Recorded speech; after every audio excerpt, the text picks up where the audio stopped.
Assalamualaikum, kembali lagi di channel Jurnal Horor ID.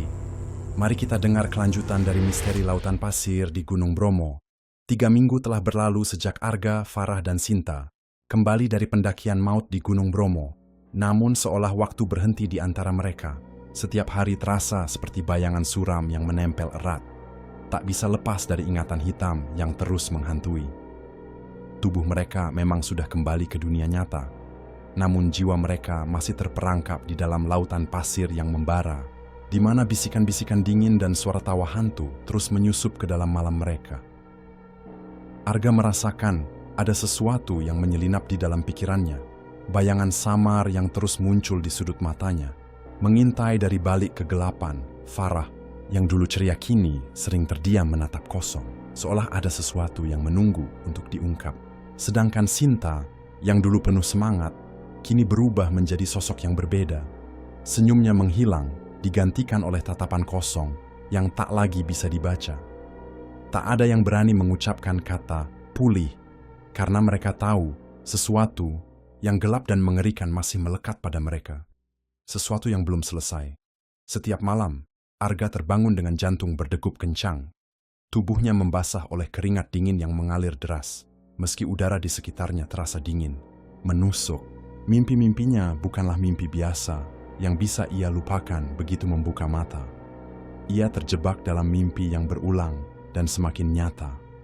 Berdiri di altar batu yang sunyi dan kelam, dikelilingi oleh bayangan-bayangan gelap yang tak berbentuk, makhluk tak kasat mata yang seolah mengawasi dan mengintimidasi setiap gerakannya. Tawa mereka, tawa yang menyeramkan dan penuh ejekan, bergaung keras di sekelilingnya, menusuk hingga ke dalam hati dan tulangnya. Suara itu tidak pernah berhenti, melingkar di dalam pikirannya tanpa ampun, membuat Arga merasa terperangkap dalam lingkaran mimpi buruk yang tak berujung. Dalam mimpi itu, ia mencoba berteriak memanggil nama teman-temannya, namun suaranya selalu tercekik, tenggelam dalam udara dingin yang membeku, membuatnya semakin putus asa dan takut. Wajah-wajah yang ia kenal berubah menjadi sosok dengan mata hitam legam dan senyum penuh darah, mengikuti langkahnya dengan gerakan lambat yang menghantui. Setiap kali ia membuka mata, rasa takut itu tidak hilang. Ia merasa ada sesuatu yang tetap tinggal di kamarnya, mengawasinya dari sudut gelap, menghembuskan bisikan yang hanya bisa didengar dalam keheningan malam. Bisikan itu memanggil namanya, memintanya kembali ke altar yang sama, mengancam akan mengambil jiwanya jika ia menolak. Ketakutan itu begitu kuat, sehingga Arga mulai menghindari tidur, memaksakan dirinya tetap terjaga, walau matanya terasa berat dan pikirannya semakin gelisah. Hari-hari Arga dipenuhi dengan bayangan mimpi itu, semakin nyata dan mencekam. Rasa bersalah karena meninggalkan Rian dan Dito terasa semakin membakar hati, seolah makhluk-makhluk itu adalah bayangan dari apa yang belum ia selesaikan. Di setiap detik kesendirian, suara tawa itu tetap bergema, mengingatkannya bahwa yang ia hadapi bukan hanya mimpi, tapi sesuatu yang telah melekat di jiwanya, sesuatu yang belum bisa ia lepaskan. Arga tahu, jika ia terus membiarkan bayangan itu menguasai dirinya, mungkin suatu saat ia benar-benar akan hilang, tenggelam dalam dunia gelap yang tak ada jalan keluarnya. Farah mencoba mengalihkan pikirannya yang penuh dengan bayang-bayang. Kelam itu dengan menulis semua pengalaman mereka ke dalam sebuah jurnal pribadi. Setiap kata yang ia tulis terasa berat, seolah-olah tinta di ujung pena menampung ketakutan, kesedihan, dan keputusasaan yang selama ini tersembunyi dalam hatinya. Ia berharap dengan menuangkan kisah itu ke atas kertas, beban yang menghantui dirinya dan teman-temannya perlahan bisa terangkat, dan kenangan buruk itu menjadi lebih mudah diterima. Namun semakin jauh ia menulis, semakin jelas pula rasa takut yang menghantui.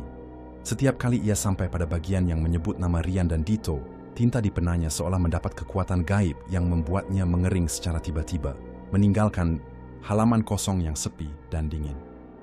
Farah merasa seolah-olah ada kekuatan gelap yang tidak menginginkan kisah mereka diungkap secara lengkap. Entah mengapa, setiap kali ia mencoba menuliskan nama-nama teman yang hilang itu, tinta mendadak beku, seperti tangan tak kasat mata menahan kisah itu agar tidak keluar. Perasaan aneh ini semakin membuatnya merasa bahwa ada sesuatu yang lebih besar dari mereka, sesuatu yang masih hidup dan terus mengintai, menunggu kesempatan untuk mengikat mereka kembali ke dalam bayang-bayang Bromo. Selain itu, jurnal itu juga menjadi saksi diam pergulatan batinnya, mengungkapkan betapa Farah merasa hanyut dan kehilangan kendali atas hidupnya. Ia sering menatap kosong keluar jendela, mengenang tawa dan kebersamaan mereka sebelum tragedi itu, dan bertanya-tanya apakah semua ini nyata atau hanya mimpi buruk yang tak pernah berakhir. Momen-momen ketika ia menulis, air matanya jatuh bercampur, tinta membuat tulisan itu tampak seperti menangis juga. Meski begitu, ia tetap memaksa diri untuk terus menulis, berusaha melawan gelombang rasa takut dan trauma yang terus menerpa, berharap suatu hari mereka bisa menemukan jawaban dan akhirnya melepaskan diri dari bayang-bayang kelam itu. Namun semakin lama, semakin terasa bahwa tulisan-tulisan itu bukan hanya catatan biasa. Ada aura misterius yang menyelimuti buku jurnal tersebut, seolah-olah kisah yang tertulis di dalamnya menyimpan rahasia yang bisa membuka pintu menuju sesuatu yang lebih mengerikan. Farah terkadang merasa seolah-olah ada mata yang mengawasinya dari kegelapan dan bisikan-bisikan samar yang mengganggu pikirannya setiap kali ia mencoba menulis. Dalam kesunyian malam, ia mulai bertanya, apakah benar kisah ini harus diungkap? Atau justru mereka sedang menggali sesuatu yang seharusnya tetap terkubur selamanya? Ajiban, Sinta, yang dulu dikenal sebagai sosok yang ceria, penuh energi, dan selalu jadi sumber semangat bagi teman-temannya, kini berubah menjadi bayangan dari dirinya sendiri. Ia tampak seperti cangkang kosong yang hanya menyisakan rupa tanpa jiwa. Wajahnya yang dulu bersinar dengan tawa kini suram, matanya kosong dan menatap jauh tanpa fokus yang jelas. Tubuhnya seringkali terlihat lemah dan rapuh, berjalan dengan langkah lambat dan tanpa tujuan, seolah ada beban tak terlihat yang mengikat setiap gerakannya. Setiap malam, Sinta lebih banyak diam, duduk termenung menatap langit malam yang gelap. Suaranya hampir tak pernah terdengar, dan ketika ia berbicara, kata-katanya seperti terseret oleh angin, samar dan penuh misteri. Ia seakan berbicara dengan sesuatu yang hanya bisa didengarnya sendiri, memanggil nama-nama yang tidak terdengar oleh yang lain. Kadang-kadang, ia menatap ke arah pegunungan Bromo dengan mata yang seolah menembus kabut dan bayangan, seolah-olah mencoba melihat sesuatu yang tersembunyi jauh di balik gunung itu. Teman-temannya, terutama Farah dan Arga, merasa gelisah dan cemas melihat perubahan drastis pada Sinta. Mereka sering kali menangkap kilatan ketakutan dan kesedihan yang mendalam dalam sorot matanya, seperti ada bagian dari dirinya yang hilang atau tersimpan di suatu tempat yang gelap dan penuh rahasia. Ketika mereka mencoba berbicara atau mengajak Sinta beraktivitas, ia hanya mengangguk pelan atau mengeluarkan suara lirih tanpa semangat.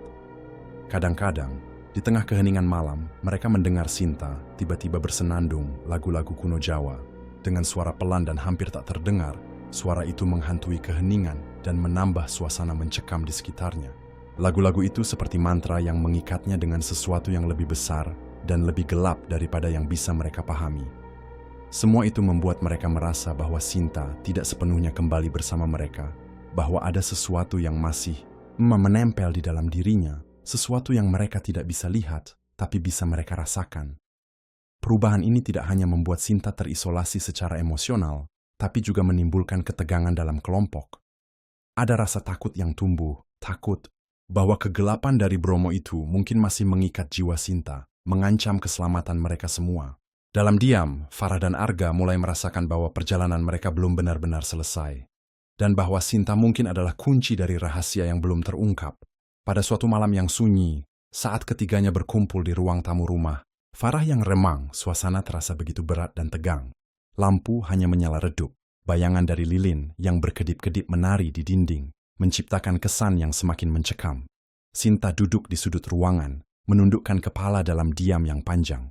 Namun tiba-tiba, tanpa aba-aba, ia mengangkat wajahnya yang pucat dan berbicara dengan suara lirih, nyaris berbisik, tapi penuh beban dan makna yang dalam.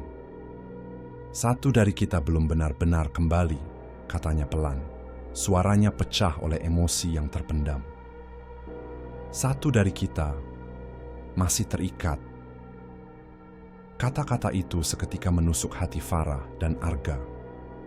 Mereka saling bertatapan dengan mata membelalak, merasakan dingin merayap ke seluruh tubuh mereka. sebuah kesadaran mengerikan mulai menggerogoti pikiran mereka, bahwa salah satu dari mereka mungkin bukan lagi dirinya yang sebenarnya, bahwa di balik wajah dan tubuh yang mereka kenal, ada sesuatu yang asing dan menakutkan yang diam-diam menguasai. Sinta melanjutkan dengan suara yang semakin pelan, seperti berbicara kepada dirinya sendiri. Aku merasakannya di dalam diriku. Ada sesuatu yang bergerak, sesuatu yang tidak pernah pergi. Dia mengikuti, menunggu, dan tak mau melepaskan. Farah mencoba meraih tangan Sinta, berusaha menenangkan, namun tangan itu terasa dingin seperti es. Arga menunduk, menelan ludah, seolah mencoba menahan ketakutan yang hampir menguasainya. Mereka tahu ini bukan sekadar perasaan, melainkan sebuah kenyataan yang mengerikan, yang mengintai di balik kegelapan jiwa mereka. Malam itu, ruang tamu terasa seperti ruang antara dunia, penuh dengan ketakutan dan bisikan tak terlihat. Mereka bertiga tahu perjalanan mereka ke Bromo belum berakhir. Ada sesuatu yang lebih dalam dan lebih gelap yang masih menghantui mereka. Sesuatu yang belum selesai dan menunggu untuk menuntut harga yang lebih mahal lagi. Kata-kata Sinta mengguncang. Farah dan Arga lebih dari apapun yang pernah mereka rasakan sejak pendakian itu. Rasa takut yang sebelumnya hanya samar-samar, kini berubah menjadi bayangan gelap yang menekan dada mereka. Arga merasa jantungnya berdegup kencang, seolah ada sesuatu yang siap meledak di dalam dirinya. Farah menunduk, mencoba mengumpulkan keberanian, tetapi matinya malah yang berakhir mengungkapkan betapa dalam rasa cemas yang ia rasakan. Apakah kita benar-benar selamat? Bisik Farah, suaranya hampir tak terdengar. Ataukah yang kita bawa pulang bukanlah diri kita yang sebenarnya? Pertanyaan itu bergema di ruangan hampa, dan tidak ada jawaban yang memuaskan. Mereka tahu di dalam hati bahwa Sinta tidak berkata sembarangan. Ada sesuatu yang lebih dari sekadar luka fisik dan trauma. Sesuatu yang bersemayam dalam jiwa, menggerogoti dari dalam tanpa mereka sadari. Arga menggenggam tangan Farah erat-erat, seolah berusaha menyatukan kekuatan mereka untuk menghadapi kenyataan yang mengerikan itu. Namun, di balik genggaman itu, ada ketidakpastian yang dalam. Apakah dia sendiri masih benar-benar dirinya? Atau sudah ada sesuatu yang lain yang menyusup, mengambil alih dan bersembunyi di balik kulitnya? Malam itu, kesunyian terasa seperti hukuman. Setiap detik berlalu dengan lambat, menyisakan ruang kosong yang dipenuhi kegelisahan dan ketakutan yang membekas. Mereka mulai bertanya-tanya apakah roh-roh yang mereka temui di Gunung Bromo telah menempel pada salah satu dari mereka, mengikat dan menahan jiwa itu di dunia lain. Bayangan-bayangan samar yang pernah mereka lihat, bisikan-bisikan misterius yang tak bisa dijelaskan, kini terasa seperti pertanda bahwa kutukan itu belum selesai. Farah menatap Sinta dengan mata yang penuh kepedihan, berharap ada jawaban, harapan, atau sekadar keajaiban. Namun Sinta hanya diam, matanya kosong, seperti terseret ke dunia lain yang tak bisa mereka raih. Suasana itu membuat mereka sadar satu hal yang paling menakutkan. Mungkin satu dari mereka tidak pernah benar-benar pulang dari Bromo. Dan itu berarti, ancaman itu belum berakhir. Rasa takut dan kebingungan yang menghantui mereka membuat Farah mengusulkan sebuah ide yang tampak sebagai satu-satunya harapan untuk menemukan jawaban. Ia menyarankan agar mereka kembali ke desa di kaki Gunung Bromo, tempat mereka sempat singgah sebelum pendakian. Farah yakin, jika ada seseorang yang mengetahui lebih banyak tentang kutukan dan misteri gunung itu, pasti orang-orang tua di desa. Itulah yang menyimpannya. Arga awalnya ragu, merasa seperti melangkah kembali ke sarang bahaya, tapi perlahan dia setuju. Mereka berdua tahu, menghindar tidak akan menyelesaikan masalah.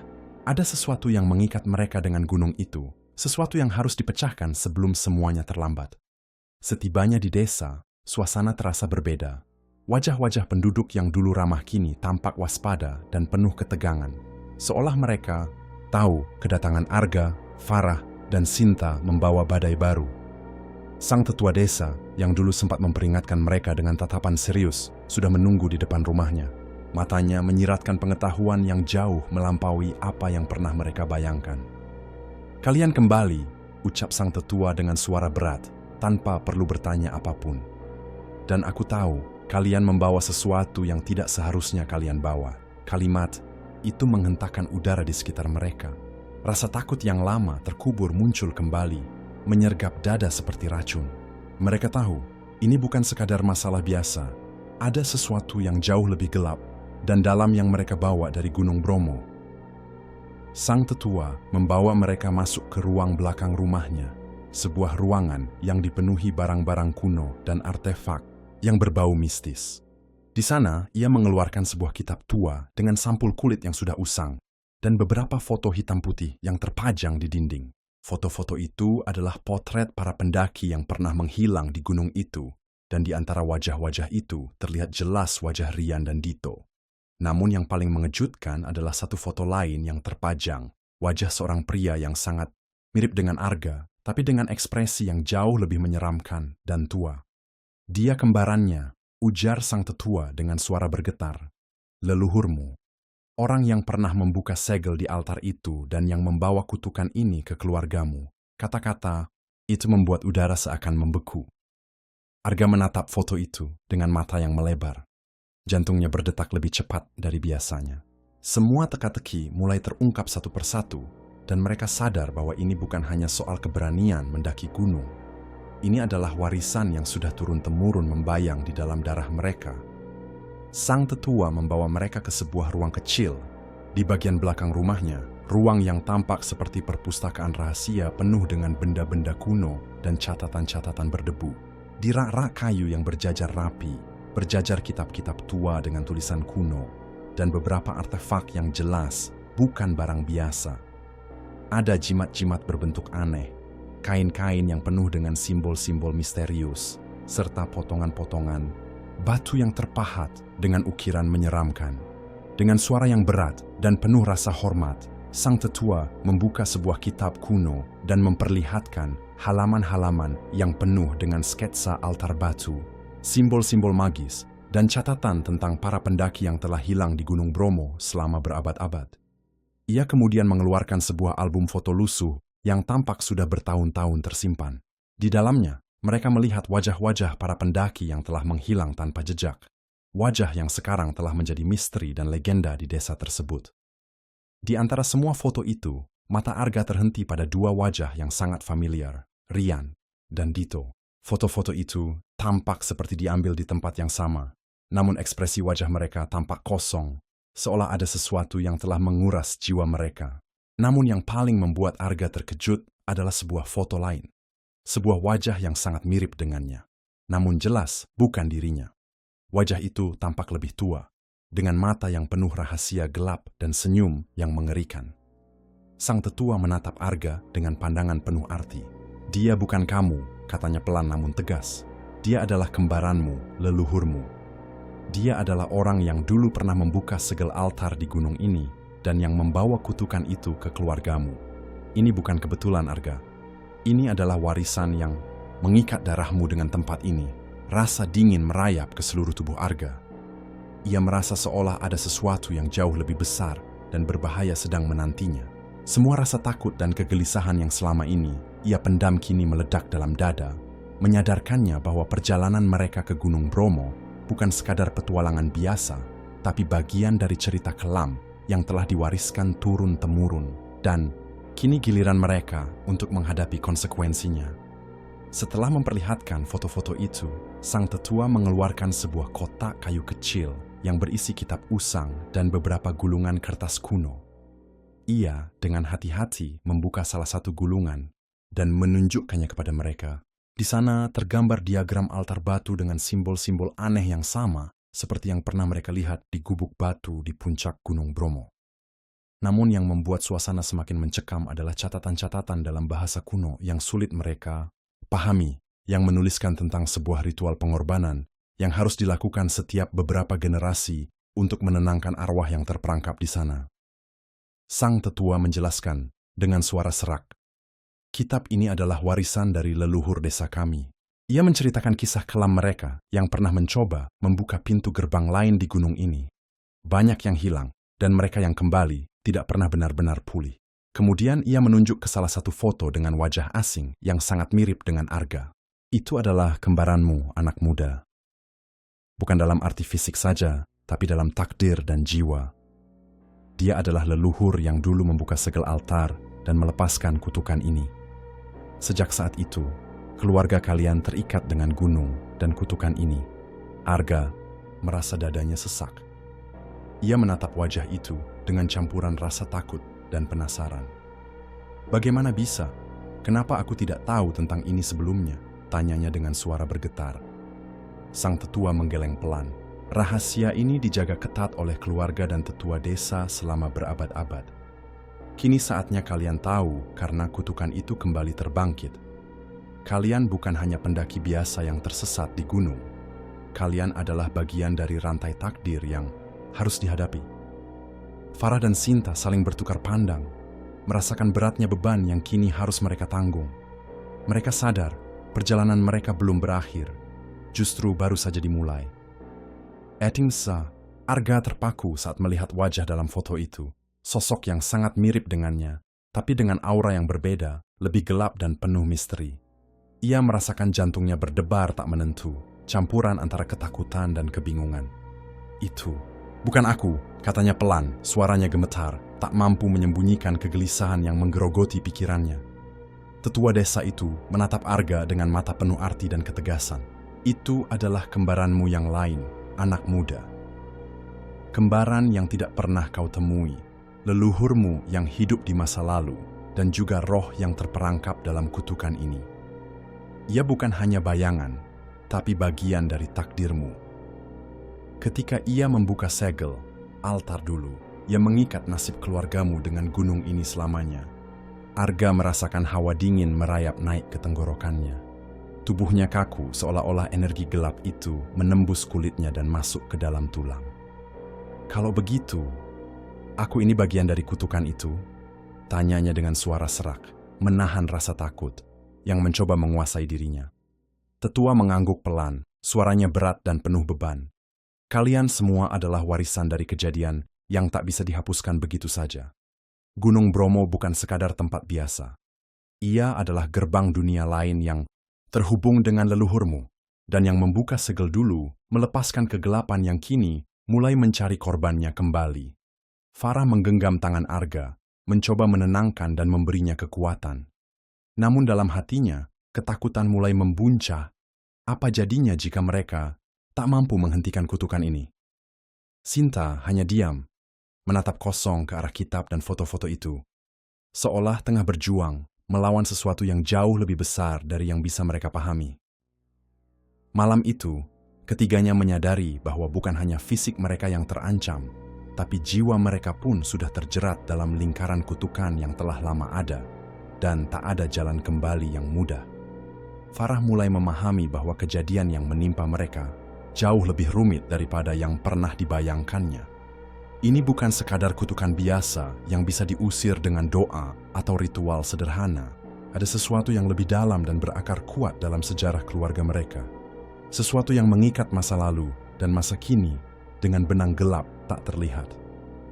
Saat tetua membuka kitab kuno itu, halaman demi halaman berisi tulisan-tulisan dalam bahasa yang sulit dipahami, serta lukisan-lukisan simbol yang memancarkan aura mistis. Farah menatap setiap gambar dengan seksama. Ada ritual pengorbanan, pintu gerbang antara dunia manusia dan alam roh, dan makhluk-makhluk yang muncul di antara kabut dan pasir.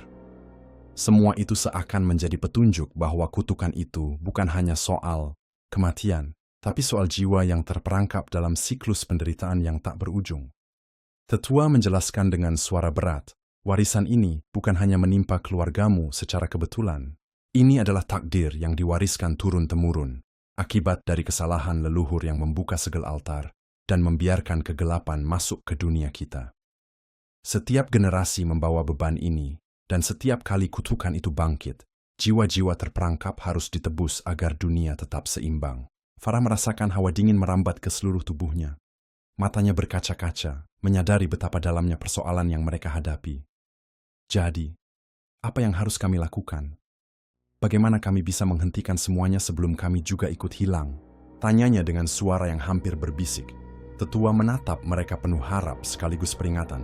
"Kalian harus menemukan cara untuk menutup kembali segel altar itu. Tapi bukan hanya dengan kekuatan biasa. Kalian membutuhkan pengorbanan hati yang tulus dan keberanian untuk menghadapi kegelapan yang sudah lama menunggu."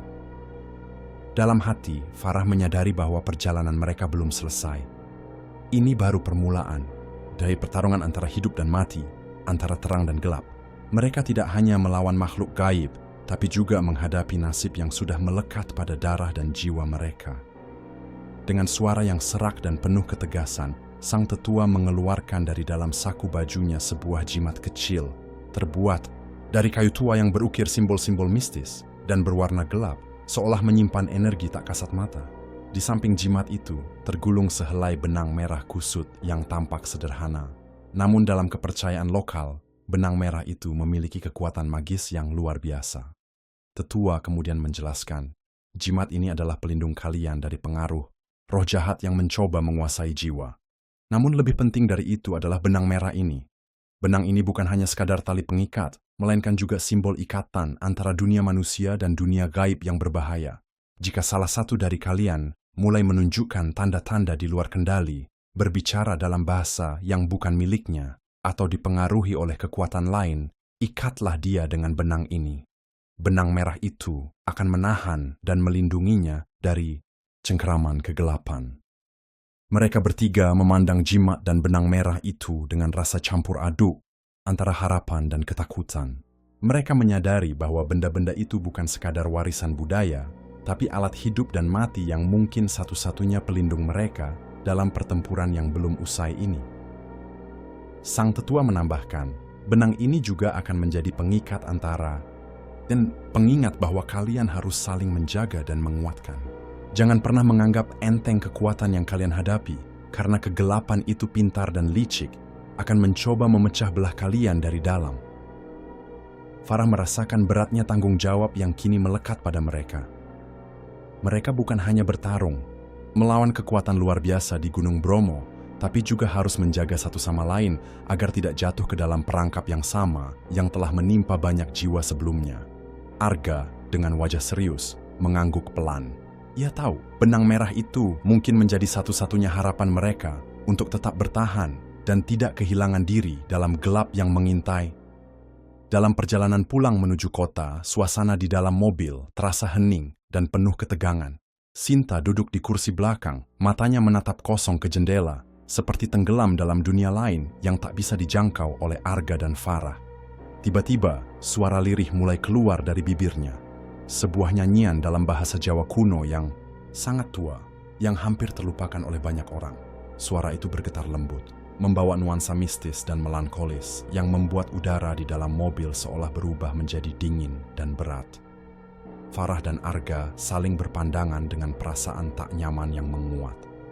Lagu itu bukan lagu biasa, irama, dan nada yang dibawakan Sinta sangat mirip dengan suara gamelan yang mereka dengar di Gunung Bromo, yang dulu mengiringi momen-momen menakutkan dan penuh teka-teki saat mereka berada di altar batu. Suara gamelan itu bukan sekadar musik, tapi seakan memanggil sesuatu yang tersembunyi dan berbahaya, sesuatu yang tak sepenuhnya bisa mereka pahami. Sinta terus bernyanyi, suaranya semakin dalam dan bergetar, seolah ada kekuatan lain yang mengalir melalui dirinya. Matanya yang biasanya kosong kini mulai berkilat dengan cahaya aneh, menandakan bahwa ia sedang dalam pengaruh sesuatu yang lebih besar dari dirinya sendiri. Arga dan Farah tahu mereka harus segera bertindak sebelum hal-hal yang tak diinginkan terjadi.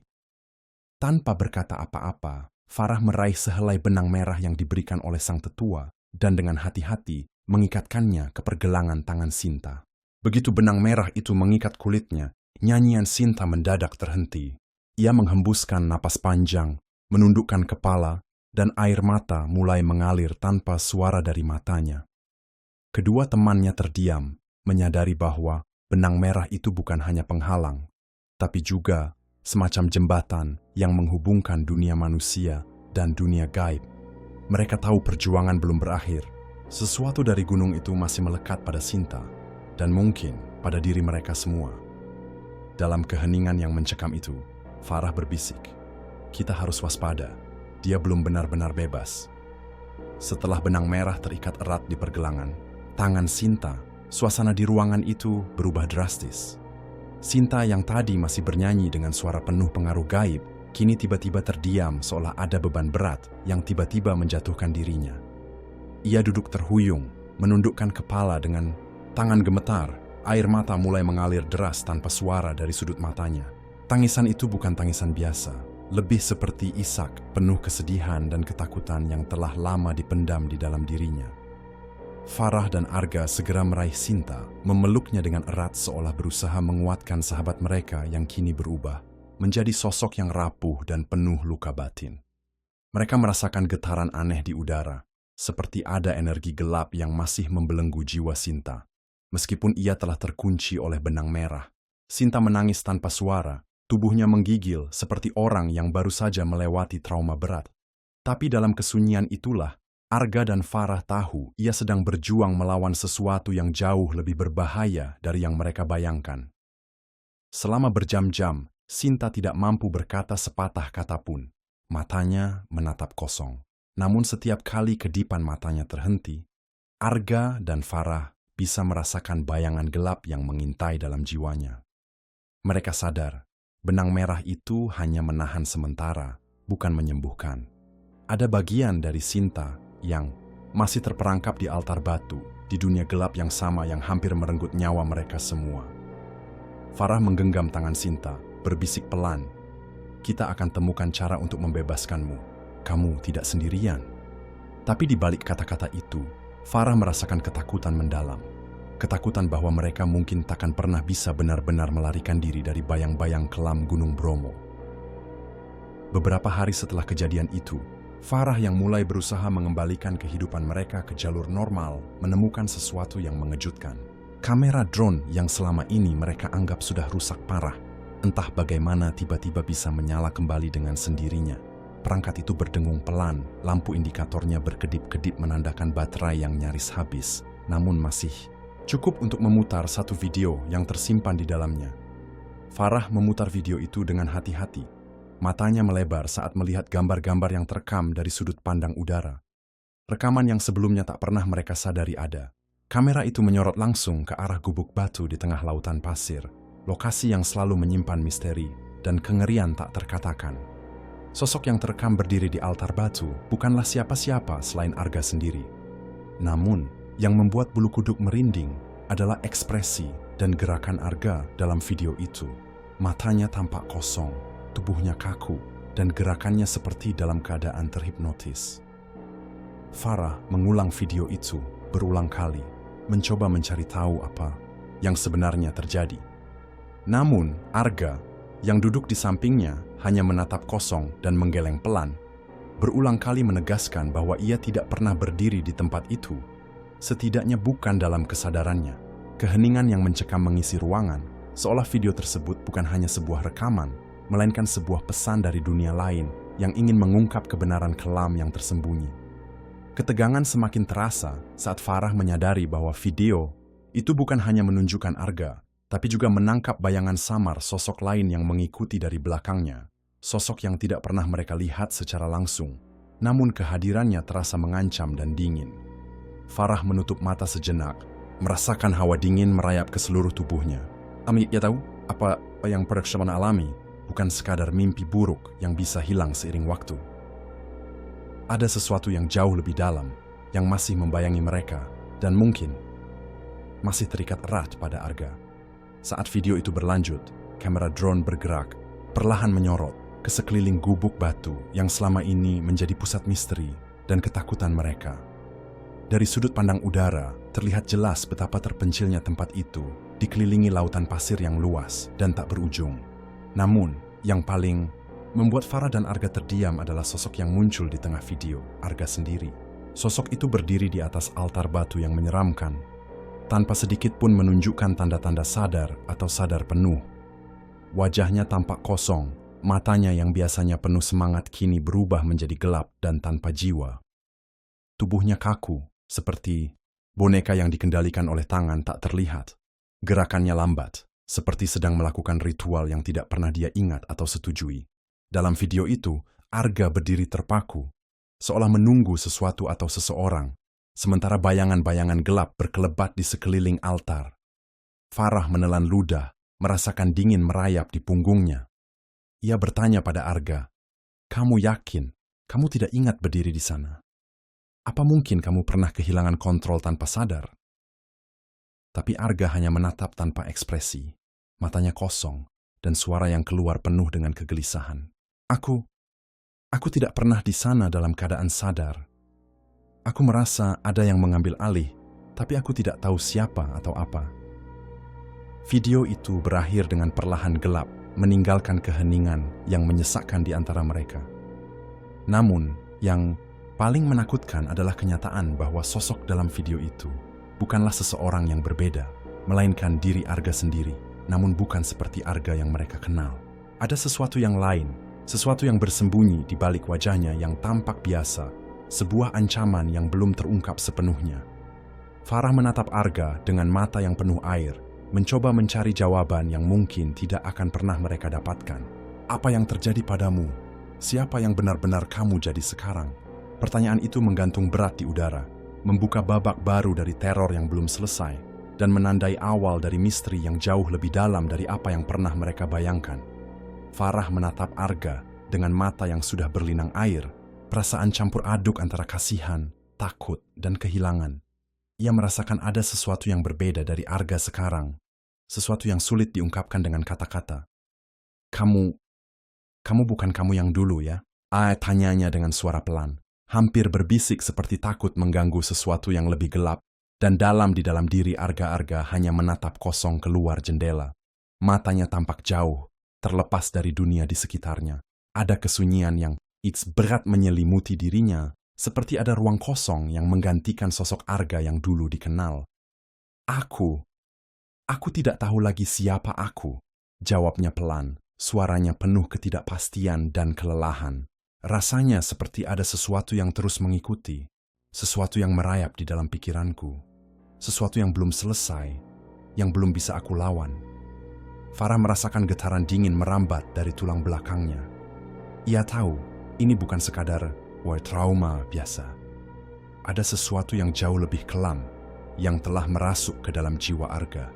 Seperti ada bayangan lain yang ikut tinggal bersamanya. Bayangan yang tak bisa dilihat tapi selalu dirasakan. Kamu merasa dia masih bersama kamu? Tanya Farah dengan suara gemetar, mengungkapkan ketakutan yang selama ini disimpan. Arga mengangguk perlahan. Ya, dia belum pergi. Dia belum selesai dengan kita. Gunung itu belum puas. Aku merasa ada suara-suara yang memanggil dari dalam sana, memintaku kembali. Dan aku takut suatu saat aku harus menyerah pada panggilan itu. Mata Arga semakin kosong, seolah pikirannya sudah terperangkap dalam dunia yang berbeda, dunia yang jauh dari kenyataan. Farah menggenggam tangannya erat, berusaha menahan kepanikan yang semakin membesar dalam hatinya. Mereka berdua tahu ancaman itu belum benar-benar hilang, dan pertarungan mereka mungkin baru saja dimulai. Malam itu, suasana terasa berbeda. Gelap dan berat, seolah udara di sekeliling mereka dipenuhi oleh bisikan yang tak terlihat. Arga duduk di sudut ruangan, matanya menatap kosong keluar jendela, tanpa fokus, seolah pikirannya telah terseret ke tempat lain. Farah dan Sinta memperhatikannya dengan cemas, merasakan aura dingin yang perlahan menyelimuti tubuh Arga. Ada sesuatu yang berubah, sesuatu yang tidak bisa mereka jelaskan. Tanpa peringatan, Arga berdiri perlahan. Tubuhnya kaku, langkahnya berat namun pasti. Aku harus pergi, suaranya lirih, nyaris tak terdengar, namun penuh dengan ketegasan yang menyeramkan. Dia belum selesai dengan kita. Gunung itu belum puas. Aku harus kembali ke sana untuk menuntaskan apa yang telah dimulai. Farah mencoba menahan tangannya, meraih lengan Arga dengan panik. Tidak, jangan lakukan ini sendirian. Namun, Arga melepaskan genggaman itu tanpa membalas. Tatapannya yang kosong tak pernah berubah.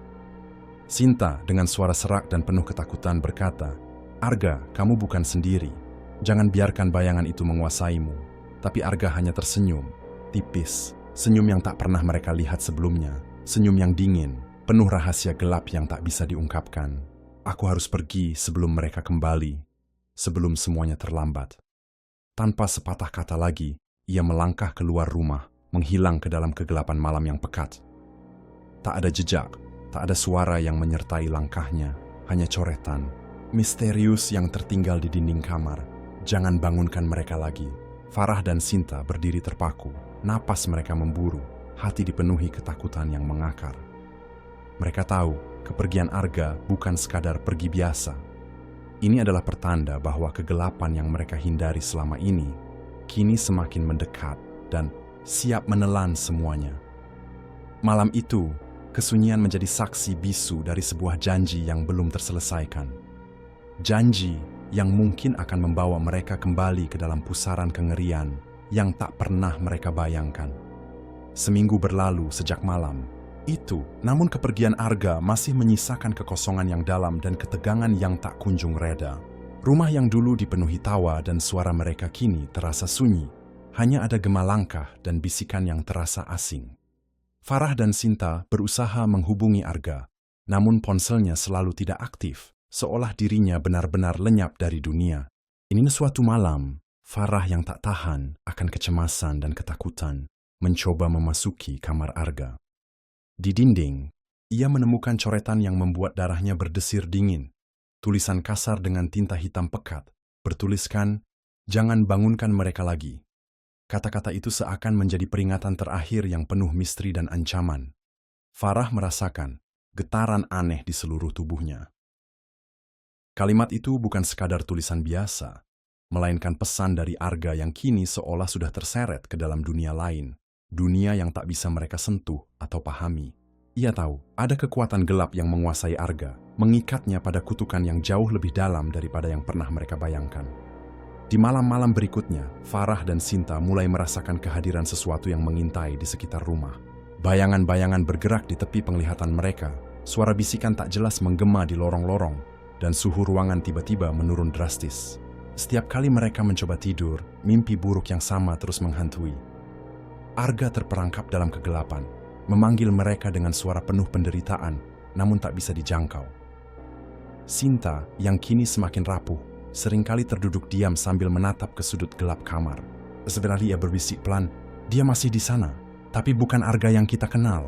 Farah tahu, mereka harus melakukan sesuatu. Mengabaikan pesan itu berarti membiarkan kegelapan terus berkembang, dan mungkin Arga sudah menjadi bagian dari sesuatu yang lebih mengerikan daripada yang bisa mereka tangani sendirian. Dalam keputusasaan dan rasa takut yang terus membara, Farah dan Sinta memutuskan untuk mencari bantuan lebih dalam. Mencari orang yang benar-benar mengerti kutukan yang melingkupi Gunung Bromo dan mungkin bisa membawa Arga kembali dari kegelapan sebelum semuanya terlambat. Namun, waktu semakin menipis, dan di suatu sudut yang tersembunyi di bawah sinar rembulan, sebuah tawa dingin bergema. Tawa yang menandakan bahwa yang bangun bukan hanya arwah, tetapi kekuatan yang jauh lebih gelap dan haus akan jiwa. Sejak kepergian Arga, Farah dan Sinta hidup dalam bayang-bayang ketakutan yang tak pernah surut. Mereka berpindah-pindah dari satu tempat ke tempat lain, berusaha menghindari jejak gunung dan lautan pasir yang menjadi saksi bisu kutukan itu. Namun, meski jarak dan waktu mencoba menghapus kenangan, kenyataan pahit itu terus membayang. Setiap malam, dalam keheningan dan kesunyian, suara gamelan halus yang tak pernah mereka dengar sebelumnya mulai mengalun perlahan. Suara itu seolah berasal dari dimensi lain, membawa tangisan pilu dan tawa getir yang menembus sampai ke tulang. Suara itu merasuk ke dalam mimpi mereka, memanggil nama-nama yang sudah hilang, dan mengingatkan bahwa sesuatu yang gelap masih bersemayam jauh di balik kabut Bromo Sinta, yang kini semakin rapuh, terkadang menatap kosong ke arah gunung dengan mata yang tak lagi memancarkan cahaya kehidupan. Ia diam 1000 bahasa, seolah ada bagian dirinya yang benar-benar tertinggal di altar batu yang mereka tinggalkan. Farah, meski berusaha kuat demi Sinta, merasakan beban berat di dadanya, bahwa pertempuran mereka belum benar-benar usai. Kamera drone yang sempat rusak kini berfungsi kembali, namun hanya satu video yang tertinggal, seperti sisa jejak dari dunia lain yang tak bisa dijelaskan. Di dalam video itu, sosok Arga berdiri di altar batu, dengan tatapan kosong yang bukan miliknya, memanggil mereka dengan suara yang penuh penderitaan dan keputusasaan. Malam demi malam, Farah dan Sinta terus mendengar suara-suara itu, suara yang mengingatkan mereka bahwa kutukan Bromo bukan hanya tentang hilang dan kembali, melainkan tentang jiwa-jiwa yang terperangkap dan menunggu penebusan yang belum tiba. Gunung itu, lautan pasir itu, masih mengintai, masih haus akan jiwa, dan tak akan pernah benar-benar berhenti menuntut. Kisah mereka berakhir bukan dengan kemenangan penuh, melainkan dengan sebuah peringatan. Bahwa di balik keindahan dan mistisnya, Gunung Bromo ada kekuatan kuno yang tak bisa diremehkan. Dan bahwa beberapa rahasia harus tetap terkubur, meski hati dan jiwa terjebak di dalamnya selamanya. Begitulah kisah mereka berakhir. Namun bagi yang berani mendaki, yang mendengar bisikan di malam sunyi, ingatlah, ada yang tertinggal di Bromo. Dan yang tertinggal itu mungkin sedang menunggu kamu.